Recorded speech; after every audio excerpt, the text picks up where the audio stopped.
Hi friends, welcome to MIM గార్జీ. ఇదైతే active Swiggy vehicle. So దీనికి వచ్చేసి ప్యానల్ బెండ్ ఉందని చెప్పి సో బెండ్ తీయడానికి అయితే నేనైతే ఓపెన్ చేస్తున్నాను. సో ఒక మాట నాకైతే అర్థం కాదు భయ్య. సో ఓపెన్ చేస్తుంటే ఇక్కడైతే చూడండి, ఈ స్క్రూలు అయితే మీకు చూశారు కదా. సో ఇక్కడ ఉంది, కింద అయితే ఒకటి ఉంది. నాకు అర్థం కాదు భయ్య, ఇంత లోపల స్క్రూలు ఇస్తే స్క్రూడర్ ఎలా పోతుంది అక్కడ నాకు అర్థం కాదు. సో నా దగ్గర అయితే చూడండి, ఈ విధంగా ఈ చిన్న స్క్రూడర్ అయితే ఉంది. సో నాకైతే అర్థం కాదు ఈ విధంగా ఎలా దాన్ని అయితే ఓపెన్ చేయాలి. పోనీ ఇక్కడైనా 2 హోల్స్ అయినా ఇచ్చాడా, సో హోల్స్ కూడా ఇవ్వలేదు. పోనీ ఈ స్క్రూలు అనేది ఫ్రంట్ అయినా పెట్టుంటే ఫ్రంట్ అయినా ఓపెన్ చేసుకోవచ్చు. సో ఇంత లోపల ఇస్తే స్క్రూలు ఎలా ఓపెన్ చేసేది నాకైతే అర్థం కాదు.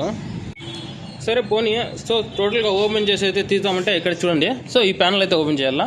సో ఆ పక్క స్క్రూస్, ఇక్కడైతే స్క్రూస్, సో పైన టోటల్గా ఓపెన్ చేస్తే సో ఇక్కడైతే టోటల్ ఫిట్టింగ్ అయితే ఓపెన్ చేయాలా. సో మొత్తం ఫిట్టింగ్ ఓపెన్ చేస్తే టైం కూడా ఎక్కువ పడుతుంది, ప్లస్ ఒరిజినాలిటీ పోతుంది. సో కస్టమర్ దానికి ఒప్పుకోడు. సో ఇవంతా కస్టమర్ చెప్పాలంటే మాకు కూడా కుదరదు భయ. సో ఇవంతా ఈ 2 స్క్రూల కోసం ఓపెన్ చేయాలంటే కూడా కుదరదు.